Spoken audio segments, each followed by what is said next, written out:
And for the first segment of tonight's show, I am pleased to join with Miss Kalika Rouse, the director of the Jefferson Park Daycare. Kalia, welcome. Thank you. It's good to see you again. It's good to see you as well. Thank you for having me. Are you here about a year ago? Yes, I was. When you first got the job, right? Yes. How's it going? It's going great. Every day is a new challenge, but we're moving ahead, and I love the children, and my staff is awesome. So it is really going good. So you came, if I remember, from South Jersey last time we chatted? I'm from Bergen County. Oh, you're from North Jersey? Yeah. I took a guess. It was either South or North. Yeah, right? Yeah, so North Jersey.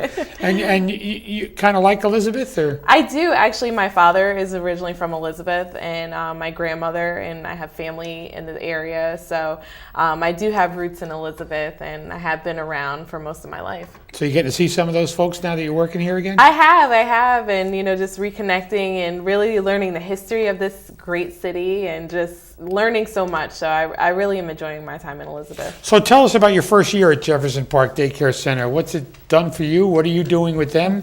Well, it's really been a year of just changing, kind of bringing everything to the information age. And I'm a very digital, techie person, so we've changed over a lot of our systems there. The way we communicate with parents is different, a lot through email. We've also launched jeffersonparkpreschool.org, and we have an awesome blog on there. And we're really trying to position ourselves to be experts in the field of early childhood. So many of my staff have been there for over 10 years, and they're really experienced with dealing with 3- and 4-year-olds.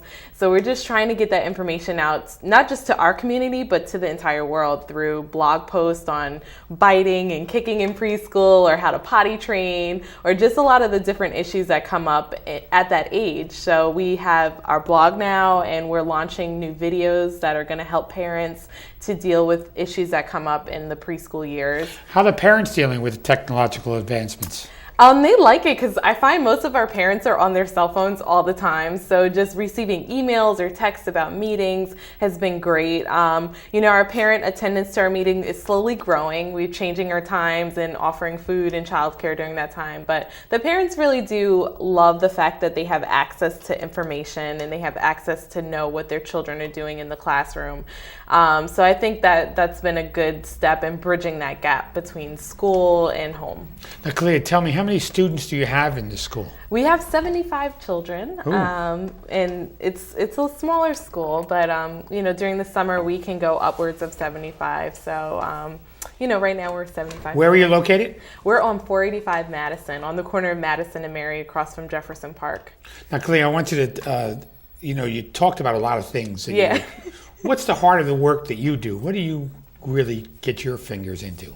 Well, being executive director, I'm doing a little bit of everything. So from managing my staff to working with parents if there's a complaint or if there's an issue that comes up, to professional training for my staff, professional training for parents on learning how to do things at home and how to implement curriculum into their home life, and also doing fun things like meeting with you and different politicians and attending different events, trying to just spread the message of Jefferson Park, because we are a 501c3. So we do receive donations, and we do a lot of things outside of what just happens in the classroom. And Kalia, is there an exciting part? Is it meeting with the parents, or is it managing the staff? If you had to do something consistently, you probably don't want to say, but there's got to be one thing you like the most, right? Actually, the one thing I do love the most, every morning I make it a habit to go and stop in all of the classrooms, and every morning the children run up to me and they're like, "Miss Kalia," and they just give me a huge hug, and that really just makes my day. Like, that makes all the other challenges and opportunities, it just makes it all worth it, and it makes me realize why I'm doing what I'm doing. So on that point, Cleo, with the benefits of the daycare center, how do you see the kids benefiting? I mean, they have to go there. Their parents are telling them, you're going to preschool, but yeah. Do you see them grow, mature, benefit? What's the benefit for them? Well, there is a tremendous growth in children that go to preschool. Early childhood all around is just, studies have shown that children who attend preschool, it's a huge leg up from when they go into kindergarten. And so many of our children, they come in not using many of their words, some not even being potty trained, not being able to communicate. And at the end, it's tremendous. Some of them can write their names. Some of them are, using language to express how they feel. They're also interacting better with the other children in their classroom. If they're potty trained, and they are participating in the different home environments we create in our classroom. So it really is a huge, huge difference, and it's such an advantage that our city offers this type of program for our early childhood age students, because they have a huge advantage going into kindergarten. So it's a dramatic change from when you see them as little babies when they come in to being, little children at the end of the year. Well, I noticed with my daughter, I remember when she went to preschool a few years back, she couldn't wait. First of all, she begged not to go. Okay. She would hold on to my leg, kicking and screaming happens. to go. And then she would go, but then every day at dismissal time, she'd be standing in the corner of the room or the corner of the fence, just waiting for me to show up. It's kind of a good feeling knowing that she cared about me, but that's kind of gone away now that she's a teenager. But, but other than that, that's what happens, right? Yeah. In the beginning, the children are always so sad to leave mommy and daddy, but at the end of the year, they find that they love it, and they want to be with their friends. So, but that's what I was getting at, the camaraderie that she developed among friendships. Some of them lasted to this day. Oh, wow. One girl and one boy are still in the 8th grade with her today. Wow, that's awesome. So they've gone through all that time together. That's so awesome. Yeah, it's interesting. So I was there a few weeks ago. Yes. And we had Dr. Seuss Week, basically, right? A little later. Read Across America. And I had fun reading to the students. I know you had some firemen there, Jefferson policemen, or anybody else? Yes. We had a accountant, we had a fireman, we had a police officer. We were just trying to get all the community members to come in and read to our students and see how awesome and fun they can be. So what was the reaction of some of the kids afterwards when we left? Did they get it, or did they just... Well, they loved you. Yeah. They were playing Mayor in playtime. Oh, they were? Yeah. Oh. But they just love when people from the community come in, because it just gives them something to break up the routine of the everyday. So, for the whole week prior, we were like, the mayor's coming, the police officers are coming, everyone was just so excited. And so I thought it just added another element to our community into the curriculum that they have, because they can play mayor now, and they're playing police officer and fireman. So it was just really, really awesome, and they loved you. You were just a natural in the classroom. Well, I like the class. I mean, I was telling you before the show that some people say to me, what's the best part of your job? And reading to little kids is a lot of fun. It is. Yeah, because they listen for the most part, and then they try to mimic you, and they try to exactly. So there was some of that going on as well, huh? Yes. What other events or activities do you have planned coming up? School year goes till June, I take it, or longer? Yes, it does. We're actually planning a community garden. We're working with Elizabeth Groundworks and the YMCA to coordinate. And we planted sugar snap peas last week, so I'm hoping tomorrow's frost doesn't kill those. So we have our garden opening. We're also having a fabulous art show April 30th, which is going to be great. And then really the capstone of our year is our summer program that we're having starting in June. And this is just a great program for parents to just bring their children for the summer when, a lot of parents are like, what do I do with my children? They're driving me nuts. But we have an actual program that starts at 7:30 till 5:30 in the evening. Did you start that last year, or was yes, we did. Yeah. And it was a great success last year, so we're going to continue this year, and we're marketing and hoping to get a lot of our Elizabeth parents to come out and bring their children. So is that one of the long-term goals, to develop that part of it? Yes, because we find that like most daycares, Abbott schools in New Jersey, we face a shortfall with our DHS program, our wraparound program. So we have to find creative ways to make that shortfall up. And so for Jefferson Park, that's been one of the ways that we've been able to generate, some type of additional funding to go towards programs during the school year, because it's outside of the September through June, parameters. So we really try to market that and try to get as many parents in that as possible to make up that shortfall that Jefferson Park is facing and a lot of other daycares are facing in the area. So, Kalia, if somebody needs to contact you, before we go to the break, how would they get a hold of you or the Jefferson Park Ministries in order to sign up their children and learn more about the program? Sure. You can contact us. Our phone number is 908-354-2266.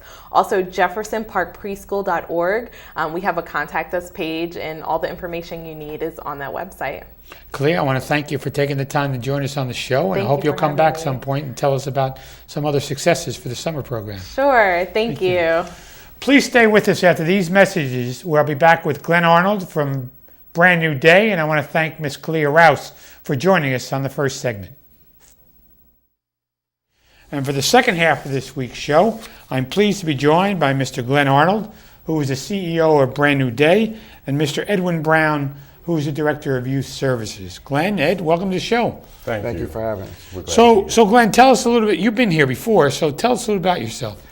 I have been in Elizabeth before. I actually grew up in Elizabeth. I was a resident in the McGlory Manors way back when in the 60s.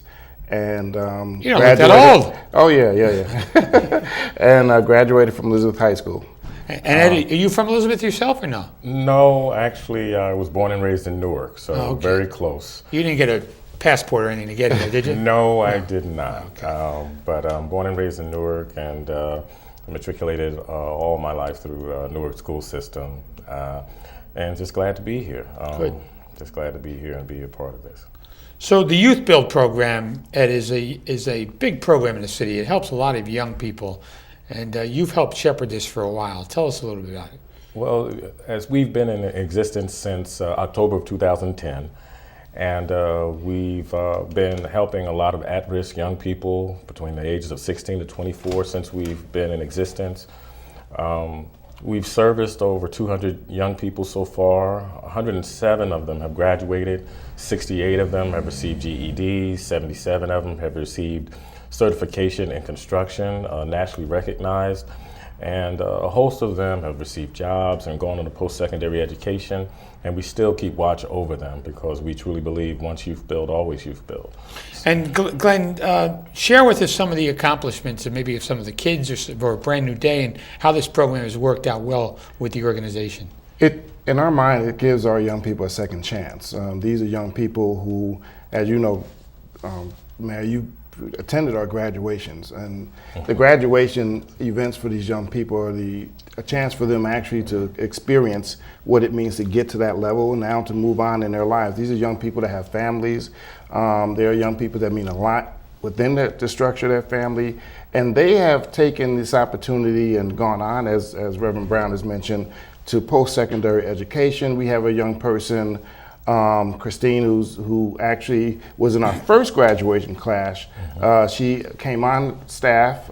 She was a youth construction assistant, and then she was hired actually to work in the health department as an inspector. She is one of the top accomplishers in our program, but we've had other young people who have gone on to the construction field, some who are working in service industry, and others who are now taking classes in college. As Reverend Brown said, a lot of our young people are still coming back and looking for assistance. We're giving them assistance in terms of soft skills training, job skills training, resume building, and really getting them prepared to go out and find a career, not just a job.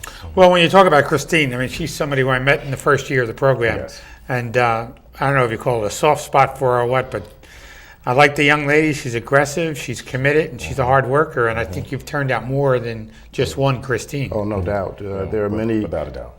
Yeah, so we're really proud of the program, and not just internally within the staff. Staff does a great job, and Reverend Brown's a great leader, but we really thank public officials like yourself who have been constantly in support of these young people. Senator Lesniak, our assembly people, they've all come out and supported these young people, and that makes a difference because they see when people like you who have taken time to come to their graduation to be there and let them know how much they mean to you and other elected officials, it makes a difference in their lives, and they talk to me about how that really inspires them. So we appreciate the support that you've given us. So we're here to share something new on the show today. Is that Ed? Reverend Brown, you want to start? Yes, we are looking to another round of recruiting for this year. We have several slots that we need to fill. So we are here to make a petition to the community and to you, Mayor, to help us if there's any students, young people between 16 and 24 that would fit our criteria of eligibility, income, low income, maybe basic skill deficient. If they can fit those criteria, then they would be eligible for the program. Please come see us. And obviously, if they're high school dropouts.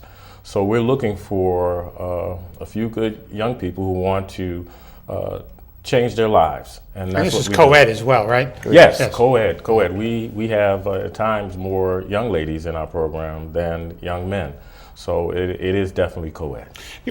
Reverend, when do you think young people wake up and say, hey, there's a program there? I mean, because I talked to Christine about it a couple of times, and there's a program available, and I can change my own life, and it's a decision they make within themselves.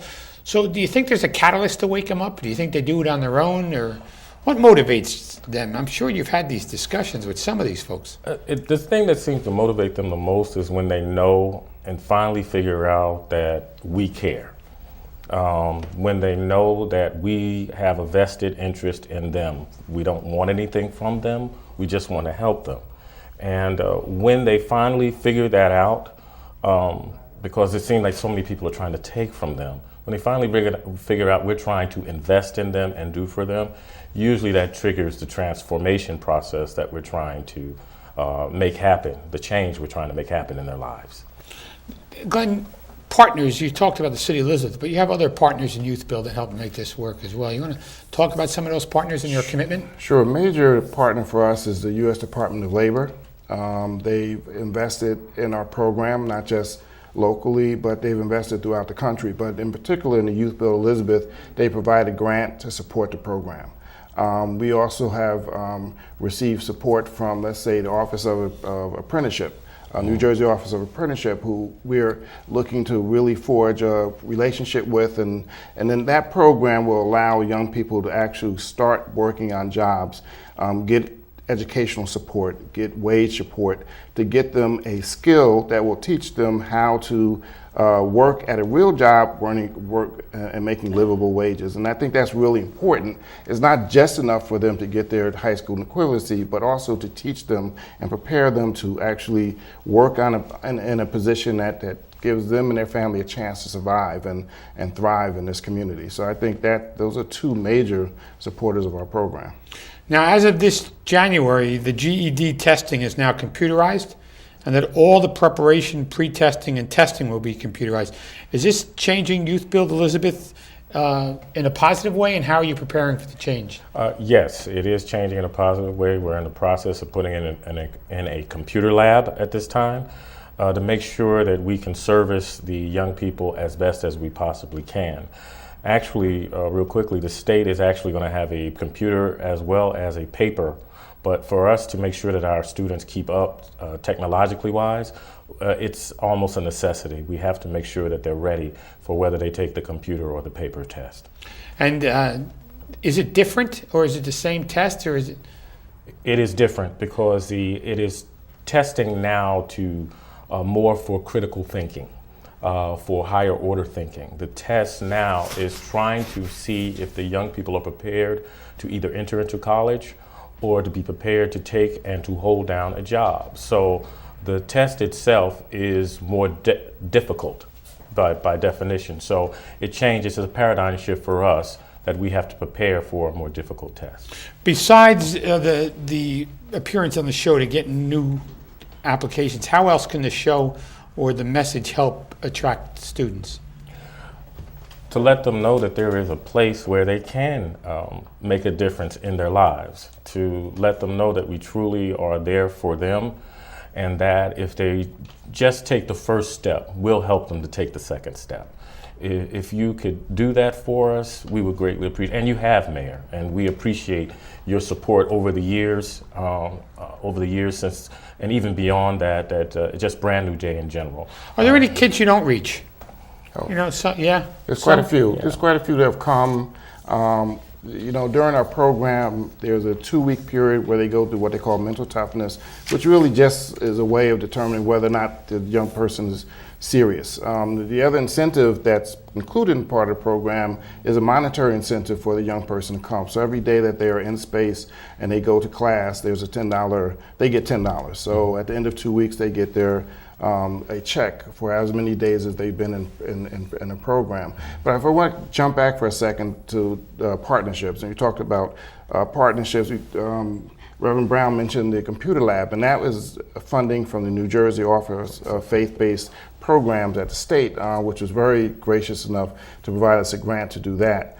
We are also, in addition to recruiting young people, looking to recruit businesses who would be willing to sign up with us, provide a letter of commitment to us as we go towards our next funding cycle, and work with us in terms of apprenticeships and internships. So that's another way that this program can help. Glenn, Reverend Brown, I want to thank you for taking the time to join us on the show this evening. Yeah. I appreciate all of your efforts in helping at-risk young people find their way. And I've seen those successes, and it's because of you gentlemen and your staff that's happened. So thank you for that commitment. Thank you, Mayor. Thank you for joining us this evening on Our City for Jefferson Park Daycare Center and Miss Kalia Rouse, for Brand New Day and Mr. Glenn Arnold and Edwin Brown. I'm Chris Bolwage. We'll see you next week on another edition of Our City.